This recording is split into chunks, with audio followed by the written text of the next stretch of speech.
മക്കളെ, എല്ലാ ടീച്ചേഴ്സും എല്ലാ പേരൻസും ഞങ്ങളടക്കം നിങ്ങളോട് എപ്പോഴും പറയുന്ന കാര്യമാണ് നമ്മൾ പരീക്ഷയിൽ A+ വാങ്ങണം, ഫുൾ A+, 95%. അങ്ങനെ കുറേ കാര്യങ്ങൾ നമ്മൾ എപ്പോഴും നിങ്ങളുടെ തലയിൽ ഇങ്ങനെ കയറ്റാറുണ്ട്. പക്ഷേ എപ്പോഴെങ്കിലും നിങ്ങൾ ആലോചിച്ചിട്ടുണ്ടോ ഇതിൻ്റെ ആവശ്യമുണ്ടോ? ഈ ഫുൾ A+ ഇതൊക്കെ കിട്ടിയതുകൊണ്ട് എന്തെങ്കിലും കാര്യമുണ്ടോ? ഇനിയിപ്പോൾ കാര്യം ഉണ്ടെങ്കിൽ തന്നെ ആ മാർക്സ് ആണോ നമ്മൾ ഡിഫൈൻ ചെയ്യാൻ പോകുന്നത്? നമ്മളായിട്ട് തന്നെയല്ലേ ഉള്ളത്. ആ മാർക്സ് ഒക്കെ കിട്ടിയില്ലെങ്കിൽ എന്തെങ്കിലും കുഴപ്പമുണ്ടോ? അപ്പോൾ ഈ ഒരു ചോദ്യത്തിൻ്റെ ഉത്തരമാണ് ഞാൻ ഈ വീഡിയോയിൽ വളരെ സിമ്പിളായി തരാൻ പോകുന്നത്. അതിൽ ഫസ്റ്റ് നമുക്ക് നോക്കേണ്ടത്, ഈ A+ കൊണ്ട് നമുക്ക് എന്ത് ചെയ്യാൻ പറ്റുമോ? പേരൻസിനെ ഹാപ്പി ആക്കാൻ പറ്റുമോ? തീർച്ചയായിട്ടും നിങ്ങളുടെ പരീക്ഷ നിങ്ങൾക്ക് ഫുൾ A+ കിട്ടി നിങ്ങളുടെ പേരൻസിന് ഹാപ്പി ആവും, അതിലുപരി അവർക്ക് സമാധാനമാവും. ഓക്കെ, ഇനി ഇവൻ്റെ അല്ലെങ്കിൽ ഇവളുടെ കാര്യം ഞാൻ ഓർത്ത് ടെൻഷൻ അടിക്കണ്ടല്ലോ എന്നുള്ള കാര്യം ഭയങ്കര വലിയൊരു പവർഫുൾ ഇമോഷനാണ് അവർക്ക്. അവർ ചിലപ്പോൾ നിങ്ങളെ കാണിക്കുന്നുണ്ടാവില്ല അത്രയും, പക്ഷേ അവർക്ക് ഭയങ്കര പവർഫുൾ ആയിട്ടുള്ള കാര്യമാണ്. അപ്പോൾ തീർച്ചയായിട്ടും നിങ്ങളുടെ ഫുൾ A+ കിട്ടിയ പേരൻസ് ഭയങ്കരധികം ഹാപ്പിയാവും. പക്ഷെ അതാണോ ഇതിൻ്റെ ശരിക്കത്തെ പേർപ്പസ്? അല്ല. നിങ്ങൾ ഒരിക്കലും നിങ്ങളുടെ പേരൻസിനെ ഹാപ്പിയാക്കാൻ വേണ്ടി മാത്രം A+ വാങ്ങണമെന്ന് ഞാൻ പറയില്ല. പക്ഷെ അങ്ങനെ നിങ്ങളുടെ ഒരു ഗോൾ നിങ്ങളുടെ മനസ്സിലുണ്ടെങ്കിൽ വളരെ നല്ല കാര്യം. പക്ഷെ അതാണോ അതിൻ്റെ ട്രൂ പേർപ്പസ്? അല്ല. ടീച്ചേഴ്സിനെ ഹാപ്പി ആക്കണമോ? തീർച്ചയായിട്ടും നിങ്ങൾ പ്രത്യേകിച്ച് നിങ്ങൾ ഇതുവരെ ജീവിതത്തിൽ A+ കിട്ടാത്തവരാണ്. നിങ്ങൾ ഫുൾ A+ കിട്ടുന്ന സമയത്ത് നല്ല നല്ല ടീച്ചേഴ്സാണ്, അവർക്ക് ഭയങ്കര സന്തോഷം. ഒരുപക്ഷെ നിങ്ങളുടെ പേരൻസിനേക്കാളും സന്തോഷം. കാരണം അവർ ആ ഒരു ജേണി കണ്ടതും അതിൽ അവർക്കൊരു കോൺട്രിബ്യൂഷൻ വഹിക്കാൻ പറ്റിയവരാണ്. പക്ഷെ അതിന് വേണ്ടിയിട്ടാണ് നമ്മൾ A+ വാങ്ങുന്നത്? അതുമല്ല. വേറെ ആൾക്കാരെ സന്തോഷിപ്പിക്കാൻ വേണ്ടിയിട്ട് ആ ഒരു നമ്മുടെ പ്രൈമറി പേർപ്പസ് ആയതുകൊണ്ട് കുഴപ്പമൊന്നുമില്ല. പക്ഷെ അതല്ല അതിൻ്റെ പ്രൈമറി പേർപ്പസ്. അപ്പോൾ പിന്നെ സാർ നമുക്ക് ഹാപ്പിയോ? അല്ലേ, നമ്മൾ A+ കിട്ടിയാൽ നമുക്കൊരു ഭയങ്കര ഒരു അഭിമാനമല്ലേ? അല്ലേ, ആരോട് നമ്മൾ പറയുന്നില്ലെന്ന് വെച്ചാൽ അതൊരു വേറെ തന്നെ ഒരു ഫീലിംഗ് ആണ്. അതിന് വേണ്ടിയിട്ടാണോ? അതിന് വേണ്ടിയിട്ടല്ല. അത് നല്ല കാര്യമാണ്. തീർച്ചയായിട്ടും നിങ്ങൾ ഫുൾ A+ കിട്ടിക്കഴിഞ്ഞാൽ, ഞാൻ 10ാം ക്ലാസ്സിൽ പഠിച്ച സമയത്ത് എനിക്ക് ഫുൾ A+ ആയിരുന്നു കിട്ടിയത്. ഭയങ്കര പ്രൗഡായിരുന്നു. പക്ഷെ അതാണോ അതിൻ്റെ ട്രൂ പേർപ്പസ്? നിങ്ങളുടെ മൊത്തം ലൈഫ് എടുത്ത് നോക്കിയാൽ ആ ഹാപ്പിനെസ് ആ മൂമെന്റിൽ കിട്ടുന്നതാണോ ട്രൂ പേർപ്പസ്? അല്ല. കാരണം ആ ഹാപ്പിനെസ് ഒരു ദിവസം ഉണ്ടാവും.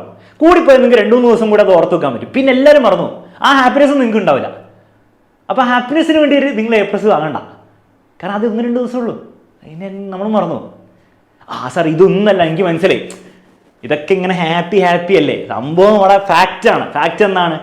10ാം ക്ലാസ് കഴിഞ്ഞിട്ടാണെങ്കിൽ നിങ്ങളുടെ A+ എണ്ണം വെച്ചിട്ടായിരിക്കും +1ലേക്ക് അഡ്മിഷൻ ഉണ്ടാവുക. നിങ്ങൾ +1 +2 കഴിഞ്ഞവരാണ് കോളേജിലൊക്കെ നിങ്ങളുടെ A+ മാർക്കൊക്കെ വെച്ചിട്ടായിരിക്കും അഡ്മിഷൻ. അപ്പോൾ ആ അഡ്മിഷൻ കിട്ടാൻ വേണ്ടിയിട്ടല്ലേ. അതും ഒരു കാര്യമാണ്, ഒരു പേർപ്പസാണ്. പക്ഷേ ഈ A+ൻ്റെ ഏറ്റവും അൾട്ടിമേറ്റ് പേർപ്പസ് ജസ്റ്റ് ഒരു അഡ്മിഷൻ കിട്ടാനാണോ? അല്ല. കാരണം 10ാം ക്ലാസ്സിൽ നിങ്ങൾ ഫുൾ A+ കിട്ടാതെ നിങ്ങൾ സാധാരണ സ്കൂളിൽ അഡ്മിഷൻ കിട്ടിയാൽ പോലും നിങ്ങളൊന്ന് വിചാരിച്ചാൽ നിങ്ങൾക്ക് നന്നായി പഠിച്ച് അടിപൊളി കോളേജിലും അടിപൊളി സ്ഥലങ്ങളിലും നിങ്ങൾക്ക് എത്താൻ പറ്റും. അപ്പോൾ ആ അഡ്മിഷൻ ജസ്റ്റ് ഒന്ന് കിട്ടാൻ വേണ്ടിയിട്ട് മാത്രമാണ് നമ്മൾ കഷ്ടപ്പെട്ട് A+ വാങ്ങുന്നത്? അല്ല, അതുമല്ല. അപ്പോൾ ഇനി എന്താണ് ശരിക്കത്തെ റീസൺ? മക്കളുടെ ഒരൊറ്റ കാര്യമുള്ളൂ. ഞാൻ 10ാം ക്ലാസ്സിൽ ഞാൻ നേരത്തെ പറഞ്ഞ പോലെ ഫുൾ A+ വാങ്ങിച്ചിട്ട് അതിനുശേഷം എൻ്റെ മൊത്തം ജേണി, ഇതുവരെയുള്ള ജേണി, ഞാൻ കോളേജിൽ പഠിച്ചു. ആക്ച്വലി 2 കോളേജിൽ പഠിച്ചു. എൻ്റെ ബാച്ചിലേഴ്സ് ചെയ്തു, മാസ്റ്റേഴ്സ് ചെയ്തു, MBA കോഴിക്കോട് നിന്ന് ചെയ്തു. അതിൻ്റെ സ്റ്റോറിയൊക്കെ ഞാൻ നമ്മുടെ ലേൺ വിത്ത് അലക്സിൽ പറഞ്ഞിട്ട് പോയി കാണാം. എന്നിട്ട് എക്സാമിന് സ്റ്റാർട്ട് ചെയ്തു. ഈ ഒരു പോയിന്റിലും അന്ന് 10ാം ക്ലാസ്സിൽ A+ കിട്ടിയതുകൊണ്ട് എനിക്ക് എന്തെങ്കിലും ഗുണം ഉണ്ടായെന്നോ ആരെങ്കിലും ചോദിച്ചു കഴിഞ്ഞാൽ ഞാൻ ഒരിക്കലും ഈ റീസൺസ് ഒന്നും പറയില്ല. കാരണം ഇതൊക്കെ ഉള്ള കാര്യങ്ങളാണ്, സംഭവിച്ച കാര്യങ്ങളാണ്. പക്ഷേ ഇതല്ലായിരുന്നു ഞാൻ ഇപ്പോൾ ചിന്തിക്കുമ്പോൾ അതിൻ്റെ ട്രൂ പേർപ്പസ്. അതിൻ്റെ ട്രൂ പേർപ്പസ് അന്ന് ഞാൻ 10ാം ക്ലാസ്സിൽ ഫുൾ A+ കിട്ടിയ സമയത്ത് എനിക്ക് കിട്ടിയ ആ മെൻറ്റാലിറ്റിയാണ്. എന്ത് മെൻറ്റാലിറ്റി? ആ ഫുൾ A+ കിട്ടിയ സമയത്ത് ഓക്കെ ഹാപ്പിയായി, കാര്യങ്ങളൊക്കെ നടന്നു. പിന്നീട് ഞാൻ +2 എത്തിയ സമയത്ത് അവിടെ വീണ്ടും ബോർഡ് എക്സാം വന്നു. അപ്പോൾ അവിടെ ഒബ്വിയസ്ലി എല്ലാവർക്കും ടെൻഷൻ വരും. നമുക്ക് 90% കിട്ടുമോ, 80% കിട്ടുമോ, പാസ്സാവുമോ എന്നൊക്കെ നമുക്ക് ടെൻഷൻ വരും. പക്ഷെ ഒരു കാര്യം നമുക്ക് ഭയങ്കര കോൺഫിഡൻസും തരും.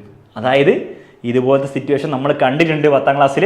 ഇത്രയും ഭീകരമൊന്നല്ലെങ്കിലും ഇതിൻ്റെ വേറെ ലെവൽ നമ്മൾ കണ്ടിട്ടുണ്ട്, അന്നത്തെ ലെവലിൽ നമ്മൾ കണ്ടിട്ടുണ്ട്. അതിൽ നമ്മൾ ഈ പറഞ്ഞ പഠിക്കുകയും ചെയ്തിട്ടുണ്ട്. അതുവഴി നമുക്ക് ആ ഫുൾ A+ കിട്ടുകയും ചെയ്തിട്ടുണ്ട്. അത് അന്ന് ഫുൾ A+ കിട്ടിയത് കൊണ്ട് ഞാൻ ഭയങ്കര ഭീകരനാണെന്നുള്ള അഹങ്കാരമല്ല പറയുന്നത്. പണിയെടുത്താൽ എന്നെ കൊണ്ട് ഈ A+ കാര്യങ്ങളും നേടിയെടുക്കാൻ പറ്റും എന്നുള്ള കോൺഫിഡൻസാണ്, ആ മെൻറ്റാലിറ്റിയാണ് മാറ്റർ ചെയ്യുക. അതുകൊണ്ട് തന്നെ നിങ്ങൾ +2 സമയത്ത്, ഞാൻ +2 സമയത്ത് എനിക്ക് ഓവർ ടെൻഷനില്ല എന്നല്ല പറഞ്ഞത്. ബാക്കിയുള്ളവരെ സംബന്ധിച്ച് നോക്കുമ്പോൾ എനിക്ക് ഓവർ ടെൻഷനില്ല. കാരണം എനിക്ക് അറിയാം മര്യാദക്ക് പണിയെടുത്താൽ ഈ A+ കിട്ടും. കാരണം എൻ്റെ ലൈഫിൽ ഞാനത് എക്സ്പീരിയൻസ് ചെയ്തിട്ടുണ്ട്. അതൊരു ലൂപ്പാണ് മക്കളെ. അതായത് നമ്മൾ ഈ ഡോമിനോസ് എന്ന് പറഞ്ഞ സാധനമല്ലേ, ഇങ്ങനെ തട്ടിക്കഴിഞ്ഞാൽ ഇങ്ങനെ ഡ്രെന്ന് പറഞ്ഞ വീണ സാധനം, അതുപോലെയാണ്. ഒന്ന് തട്ടി അടുത്ത് വീണു, അത് തട്ടി അടുത്ത് വീണു, അത് തട്ടി അടുത്ത് വീണു. ആ +2 നിങ്ങൾക്ക് നല്ല മാർക്ക് കിട്ടും അല്ലേ? ഓട്ടോമാറ്റിക്കലി നിങ്ങൾക്ക് പഠിച്ചു കഴിഞ്ഞാൽ നിങ്ങൾക്ക് അറിയാൻ മാർക്ക് കിട്ടും. അപ്പോൾ നിങ്ങൾ പഠിക്കുന്നു, നിങ്ങൾക്ക് ഓട്ടോമാറ്റിക്കലി മോശമില്ലാത്തൊരു മാർക്ക് കിട്ടും. എനിക്ക് നല്ല മാർക്ക് കിട്ടി.